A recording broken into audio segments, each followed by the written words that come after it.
And we've got one final part. Here we go. I'm John Rectum with my real honest thoughts on WWE's 50 Greatest Women list, part 4, the final 10. I'm going to have something to say about one particular entrant on this portion of the list. I think you can guess which one. But I do also want to say these are just my opinions, my thoughts. Please let me know your thoughts in the comments. I'm not going to convince you otherwise if you feel differently. I'd love hearing from you guys. Also, if you are part of the stan culture, telling various people that don't feel the same way about your favorites that they should get sick, injured, or, end their life, you're fucking assholes. Get over it. Seriously, grow up. Stop it. Get some help. Anyway, we start with number 10, Bayley. Absolutely deserved. Absolutely deserve it because she has put so much effort into this new heel persona and just reinventing herself, getting rid of the Bayley buddies, and doing some great shit just in the last year and a half alone. I mean, it was a dramatic change. People wanted to see a heel Bayley and see if it would work. Now, I thought it would, and it took me a bit to come around on it. Because at first I was like, okay, this, and I was like, there were some low points. I didn't really care for the stuff they did with her and Sasha in, the summer of 2020 because it stopped Asuka's momentum. But that being said, Bayley has done so much good work and is probably I would honestly say, the most underappreciated of the 4 horsewomen, in my personal opinion. Bayley is fucking tremendous. Looking at where she started in NXT, and seeing just in, the last few months before she had that terrific match against Sasha to take over Brooklyn, look at the Fatal 4-Way match with the 4 horsewomen, all human centipede together in the ring. Have fun on seeing that, or have fun seeing that. I'm not here to kink shame you.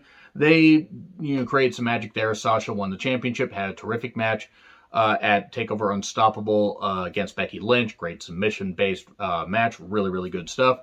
And then the build, where Bayley was finally, overcoming the odds and everything, beating Charlotte. Charlotte was going to the main roster anyway. Becky was going to the main roster because this was back when people were called up because NXT wasn't seen on the level of Raw or SmackDown, even though you could argue the in-ring product at times was a lot better, even if the talent was really good on Raw and SmackDown. Anyway, you then have the build to Bayley and Sasha at TakeOver Brooklyn.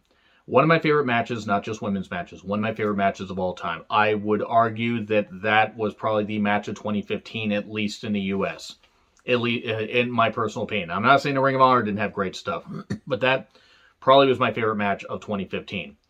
And it wasn't even the main event. Balor versus Owens was the main event. Nobody talks about Balor versus Owens. Not that they didn't have a great match themselves. They did. I rewatched it. It was a great match.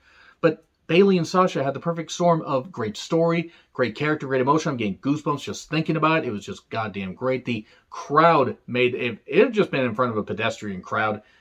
That match still would have been good, but I don't think it would have been as electric as it ended up being. But Sasha and Bayley creating that magic, we all knew that the 4 horsewomen were friends. We all knew that. But on camera, Sasha was a great bitch. She was a great goddamn bitch. And Bayley finally overcoming stuff, having the Dusty colors on there, because Dusty had just passed away 6 weeks, maybe 2 months prior. I'm trying to remember the time. I think it was about 2 months prior. But still, she meant a lot, or he meant a lot to her. He meant a lot to Sasha. And you could tell that Sasha was emotional about it. And watching the stuff, sure, you could tell that there were some nerves. And of course there were some nerves. I mean, they did a friggin' Poison Rana. They did this one move where Bayley just, spilled to the goddamn ground. That probably should have, broken her goddamn shoulder. But, boy, by every grace of every deity there is, she was okay. But looking at the match, just the way that, Sasha jumping over the referee, doing the great stuff. I'm gonna tie this up all here really soon. But the part where she reversed the bank statement into her own bank statement, and the crowd just came unglued. I mean, check out my retro review of that match if you want. But her winning it finally, and just that emotion, seeing Becky and Charlotte come down in the 4 horsewomen, all that, it was great. Then she had the Iron Woman match against Sasha at TakeOver Respect, where Sasha made Izzy cry. It was great. And then, honestly, Bayley's main roster run kind of was shit for a bit. But she did good stuff with it, because she was getting booed, when she had that injury and everything and stuff like that, and she was pouring her heart out, and people were kind of upset with her. And it was something that kind of turned her to oh, geez, I wonder what's going on here. It took them a while to figure out what to do with Bayley. And anytime they give her a championship run, it seemed like they take it away. She won the Money in the Bank, cashed in on Charlotte, had a good run, lost it to Charlotte, was pissed off then, but then she won it back, and, crushed the Bayley buddies, tore them up. reinvented herself, became the heel. She has done really good work, and Bayley deserves a ton of praise. I would have ranked Bayley above number 9, Ronda Rousey, above Bayley, above Mickey, above Victoria, above Luna Vachon, above so many others. I will not take away from Ronda Rousey bringing a lot of publicity to WWE, and that's why she's up there in the top 10. She would have been about number 20 in my personal opinion. She did have that great Mania debut. Great debut match. One of the best debut matches in WWE history. It was perfectly crafted to highlight her strengths and mask her weaknesses. Didn't mask the weaknesses of Kurt Angle, who, bless him, could not do anymore. He couldn't really do anymore. I mean, it was great to see, but it was great stuff. And yes, there was Stephanie, and I ran about Stephanie in part 2 if you want to check that out. But her blocking the armbar of Ronda Rousey was fucking ridiculous and fucking stupid. But it built it, and when she finally got the armbar on, she snapped it, and my God, everybody just went nuts. Now, she had a good run. She did want to really do good as, before she became champion and as champion. I think she did want to work hard trying to, have the best matches with everybody. She did carry Nikki at Evolution, and yeah, I'm going to say that because I'm sorry. You ain't going to hear me put over the goddamn Bellas. Check out what I said at the end of part 1 and the beginning of part 2 if you really want to hear it, though I wish nothing but the best for the Bellas as far as how they raise their families. The Mania 35 main event, she was a big part of a lot of stuff. Also, she uttered the infamous phrase, what does she want me to do? Cut off my hair and wash her feet with it.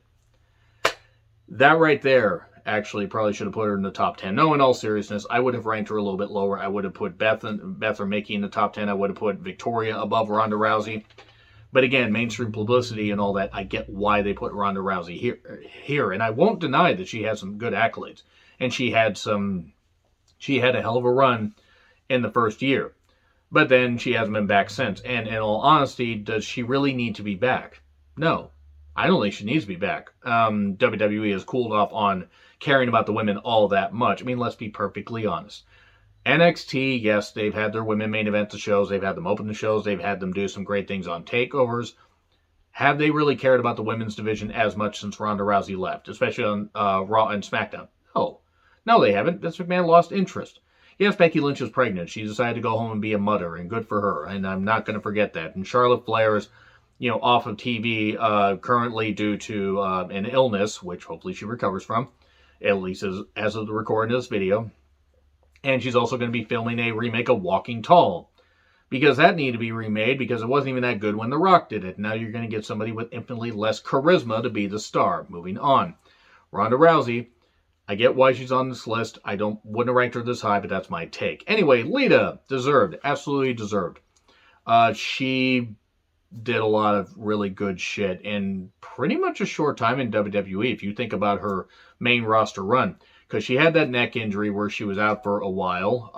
I believe she was she filming on that show Dark Angel? You remember Dark Angel? That show that showed a dystopian Seattle setting that actually kind of, falls in line with some areas of Seattle. But I digress. She injured her neck there and then had to take time off and then came back and then had that great main event with Trish Stratus on the, for that Raw, I believe it was December 7, 2004, and did a dive in near, and I'm amazed she didn't break her neck doing that dive. She folded up like an accordion. And then later for Edge. That was mean. She then suffered a knee injury, and pretty much from about, I'd say, late 2003, early 2004, I think it was about mid 2003, to sometime in like late 2005, she was not injury prone. Okay, she was injury prone. She was out for most of that time. She did have that run with Edge when they leaned into the whole thing about her screwing Edge. You screwed Matt. Actually, she screwed Edge. But that was a bit unfair how they treated her at the end. In retrospect, it was a bit unfair. But let's take a look at the beginning, because you have to start at the beginning, even though I didn't do that. She had that debut with S.A. Rios, who was a good talent. That's all I can say about S.A. Rios, because nothing really stood out about him. Then she went to the Hardys, part of Team Extreme, and then that feud with Trish. She did some really good stuff. I would say Trish was her best rival. Mickey may have actually had the best run with Trish, but Lita had the best overall feud, because when you go on longer, that's the case. But Lita deserves to be on here. Yes, she has had comebacks, and she did have that run that brief run in the 2018 Women's Royal Rumble, where she nearly landed on her goddamn head. And she shouldn't be wrestling anymore, and to be perfectly honest. But Lita has done some really good stuff. And as far as, I would have almost ranked Bayley above Lita. I get why Lita's up there for historic purposes. I do get that. And I guess without Lita, there wouldn't have been Bayley and a few others and stuff like that. So I get it. But I don't know. I'd say Bayley's better. That's just my opinion. Lita had flashier style. She had a cool moonsault. Lita Karana and a whole bunch of other stuff. And she could do, some dives off of cages. She could do dives off of ladders. She could jerk edge off the ladder. Mania 17, if you haven't checked that out. If you've never seen Mania 17, by the way, even if you're a new fan, go check out Mania 17. And then check out my retro review of that. But I would say Lita deserves to absolutely be up there. So we then get to superstars outside the ring. And various others that either didn't do much wrestling or were mostly known for just cutting promos. Miss Elizabeth. Liz will never be in the Hall of Fame, which is unfortunate. I don't think her family wants anything to do with wrestling. That is very sad because Liz, first wrestling crush. I mean, I was like, she was introduced when I was 4. Yeah, when I was 4. Because I was seeing syndicated TV and stuff like that. It was around 7 or 8. I was like, it's like, when you're a young boy or a young girl, statistically, not going to kink shame here. When you see somebody that you just are like wowed by, I was wowed by Liz. And fucking hell, take a look at how she looked in WCW. She got hotter with age. But she was the perfect balance for Randy Savage, just being absolutely insane. And yes, there's the stuff about Randy and Liz behind the scenes and stuff like that. That was discussed on the first ever Dark Side of the Ring. And I love Randy Savage, but he shouldn't have kept her in a cage like that, so to speak. Not literally in a cage, but he was overprotective. But Liz deserves to be mentioned. Stacey Keebler made a lot, did a lot with, she had great athleticism. She knew she wasn't a great wrestler and even refused a women's championship run, reportedly, because she felt others deserved it, and good there. Sharmell, All Hail King Booker. That's all they played in that. And Sharmell deserves a shout for having to carry that stupid twat Jenna Maraska, who never should have been allowed in wrestling. Thanks, Dixie. Thanks, Russo. Thanks, you fucking idiots. Victory Road 2009. If you can find a clip, or you can find that full match and watch that, it is one of the worst matches in history. So we then get to Jillian Hall. I was never Jillian's biggest fan, initially, but she grew on me as time went on, and you could see the athleticism, and it's really a shame that they put a mole on her face and they gave her the bad karaoke gimmick. I popped when she showed up at the 2021 Rumble, which would have been just earlier this year, even though it feels like this year's also gone on a while. But yeah, Jillian, I had mentioned, I'd give Jillian a shout here. Vicky Guerrero. Excuse me, Vicky, I vote for the wall, Guerrero. Why can't we bring Eddie back and have her take his place? So, Sapphire. I wouldn't have put Sapphire here. I'm sorry. I'm not saying Sapphire should be forgotten, but I didn't really care for Sapphire. Nydia. I like Nydia. Nydia deserved better. Deborah. Deborah was ungrateful for a lot of things she got in wrestling. I will say that what Stone Cold did to her was fucking bullshit. That is something that, gave me a bit of a different view on Austin. He shouldn't have done that. You shouldn't put your hands on your partner like that. But as far as Deborah's accomplishments in wrestling, she, had a big ego for somebody that wasn't very good. Tori Reynolds. Tori Reynolds deserves so much more praise than she's gotten. Great talker. She really is. And she exudes that, like that persona. You just want to see more of her. And she seems really down to earth and everything. In fact, I've heard she has a podcast. I probably need to listen to that. But yeah, Tori Reynolds, for all the shit that they had to put her through, or they ended up putting her through, I mean, my God, come on. They gave her a miscarriage angle. That was shit. And then Sunny. Sunny, has gotten chance after chance. She's had more chances and she's had dicks put into her, and that's saying something. But Sunny did cut a really good promo and did love wrestling. So at least she's better than Sable in that sense. And then Tori Wilson. I'm surprised they didn't mention Candice Michelle or Maria. And I'm not talking Maria Menounos, even though Maria Menounos wasn't that bad. Maria Kanellis. Why didn't they mention them? Genuine question. I mean, Candice was never my favorite, but she was a former women's champion. She improved in the ring. She beat Beth Phoenix. She had a brief run as champion. She deserved to at least be mentioned in, on this little video. But, whatever. I guess they can't mention everybody. Maybe they're on the outs with her. I have no idea. But then we get to Alundra Blaze. Deserved. Absolutely deserved. From WCW to WWE, back to WCW, dropped the title in the trash. I do love Alundra Blaze. As far as a worker. Now, as far as her outside the ring shit, she's kind of an idiot. But I'm not too shocked that somebody at her age would feel the way she does. If you know, you know. But she did a lot for women's wrestling. And she did a lot for women's wrestling, like before she even got to WWE. She knew a lot of women from Japan. She had worked really hard. And then after Vince McMahon lost a bunch of money in 1995 because he made bad business decisions, like making Diesel not a kick-ass WWE champion, and making Mabel the King of the Ring. That was a great idea. The title was, or the women's division was basically just, taken away. And she dropped the title in the trash on Nitro. And then, unfortunately, from there, they really didn't use her all that well, which is a shame. I mean, she did have some matches with Bull Nakano, who deserved to be ranked a little bit higher than she was here on this list, but I digress.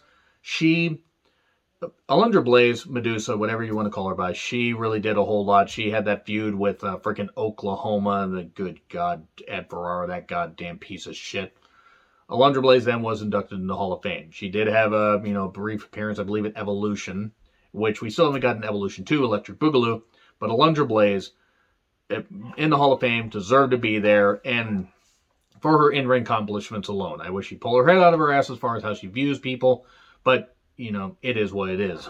It's shit, but I could rant about that another time when she opens her stupid mouth about, like, some things on Twitter, like some things where it's pretty obvious that she maybe took a few too many shots at the head, but great in the ring and deserves to be in the top 10. Sasha Banks. I understand her weave wanted her to be number 1. I kid. Sasha stans, don't get upset. You get upset about everything, but maybe learn to take a fucking joke. Anyway, Sasha Banks deserves to be. I'm surprised Sasha Banks actually wasn't in the top 5. And her ranked above Bayley, I don't mind. Sasha has had some really, good moments. She was a boss character. I mean, considering where she started, how much Dusty saw in her, and the matches she had with Bayley, and the great run she had in NXT as women's champion, the multiple championships she's had. She's finally been able to successfully defend a title. She's had a much better run in the recent, couple years. Sasha Banks does. I'm not going to go too deep on the Sasha Banks, but she's done some good stuff here, and I will absolutely say that she honestly deserved to be in the top 5. That's my opinion. And I'm going to tell you why here in a little bit. Sasha, she's really goddamn good and deserves the praise she gets. Whether I'm her biggest fan or not, and I'm not, she does deserve praise. Asuka, despite not winning at Mania, like she should have beaten Charlotte at Mania 34, and should have maybe won at Mania 35, should have aired as champion at Mania 35, but nope, they had to have her lose to Charlotte again, and then the thing at 36, and let me say right now that Asuka is one of my favorites. Yeah, I'm going to be a little bit biased here. I'm not saying Asuka should, be given the world. I'm not saying that Asuka should have been undefeated from her time in NXT, even though she was eliminated from a couple of Battle Royals. So technically she wasn't eliminated, but they just ignored that. They just said in singles competition. That's how they fudged the whole thing with Goldberg, because Goldberg would be, he would just win Battle Royals and shit like that. They would smash him over. And Asuka's streak was better than Goldberg's because it did less damage. But anyway, Asuka, I would absolutely put in the top 5. She has achieved a lot despite some of the shit booking she's gotten. Now, she's gotten good booking. She has had a lot of championship runs. Her current championship run has not been utilized all that great. She has not defended the championship on pay-per-view in a while. Well, I mean, let's see. I'm trying to think, actually. Let's see. It was against Zelina Vega at Clash of Champions, or maybe Hell in a Cell. And then from there, what the fuck else has she done? Like, seriously, what has she done? Like, she's had good matches. She did have that moment where she got, knocked out by Shayna Baszler, and thankfully she's okay. But they haven't used Asuka all that well. And, I mean, she's come back and has had a couple good matches in recent weeks. Hopefully her and Rhea can kill it at Mania. Give them about 15 minutes. They're going to kill it. Going to be interesting to see. Rhea should beat her also.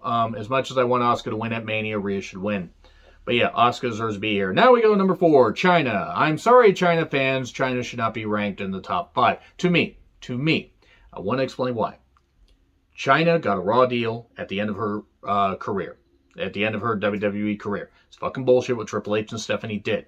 Chyna did break down a lot of barriers. She was women's champion. She was Intercontinental champion first. And, what, 3-time Intercontinental champion? I think 2-time. And it was a big deal. And it was believable for her to work against the guys because, let's be perfectly honest, Chyna wasn't all that great in the ring. She wasn't. She didn't need to be when you look like that.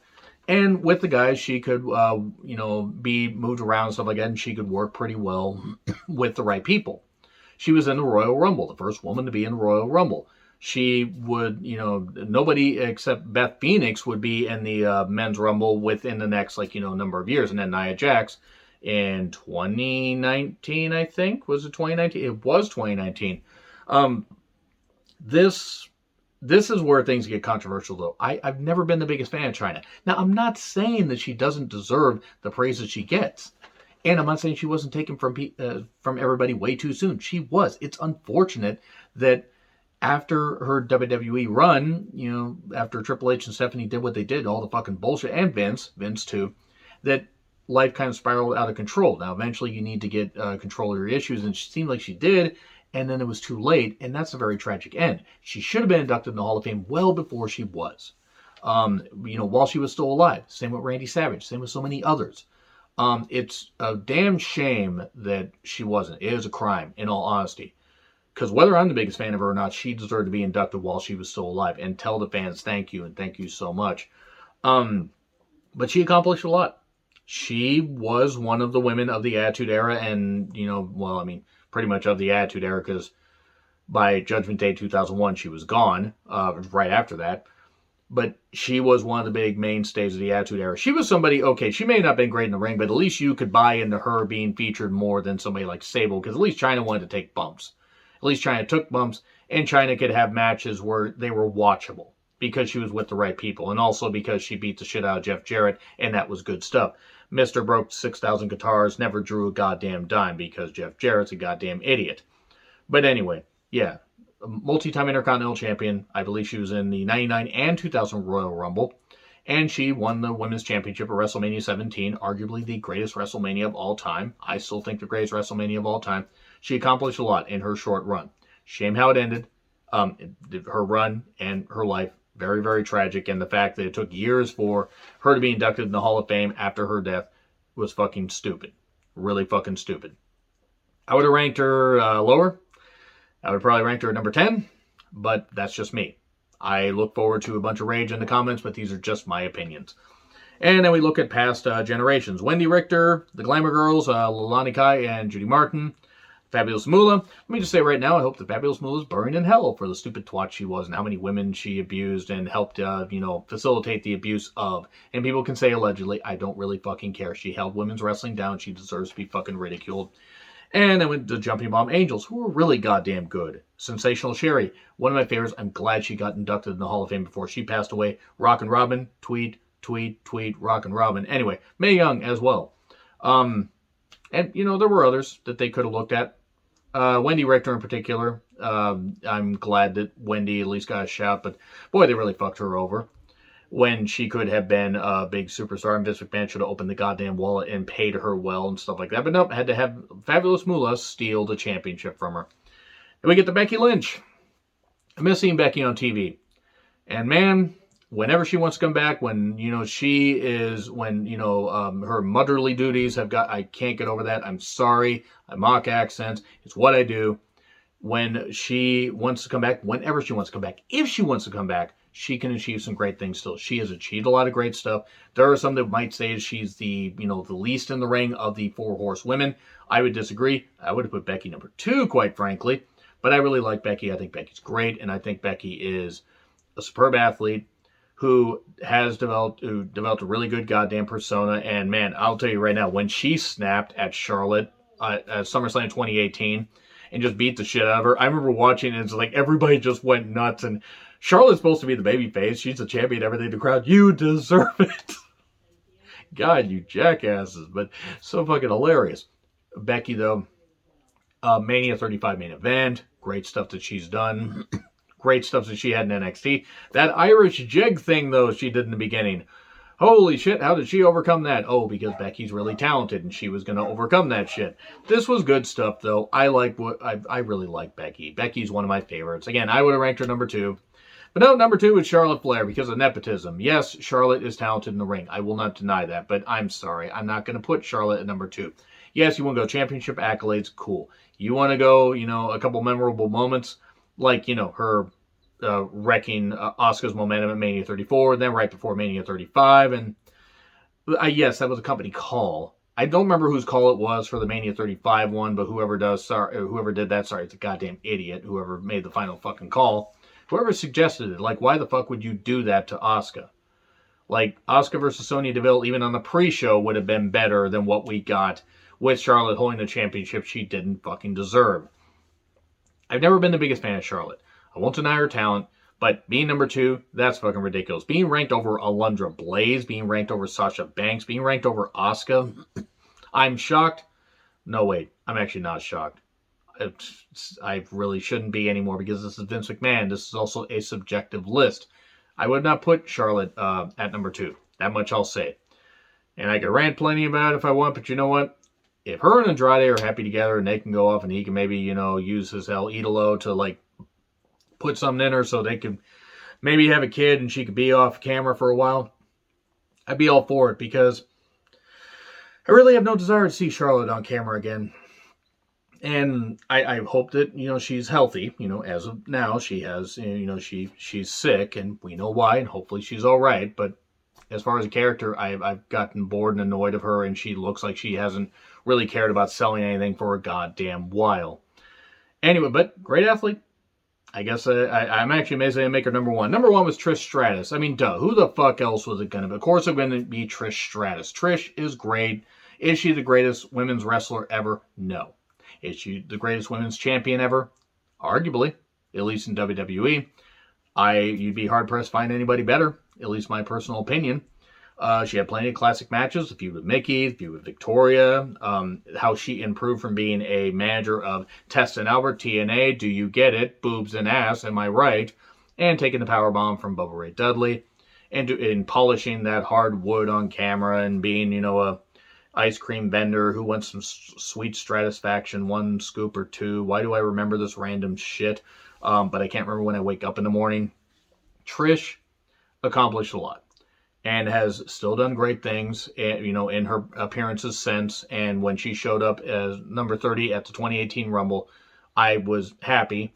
Because at the time, I had picked number 30 and, a number game I had done and was afraid I was going to cheer for Ronda Rousey. Oh, Trish is here, thank God. But Trish has done great things. She had that match with Charlotte Flair at SummerSlam 2019, I believe. And sure, you could argue that it wasn't great, but they did what they could. And it should be Trish's final match. It probably won't be. She probably will get back in the ring. But you know what? Trish deserved to be number 1. Who do you think deserved to be number 1? Answers in the comments, please. Like, share, subscribe. Twitter handle in the description. I'm John Retlin. I'll see you soon.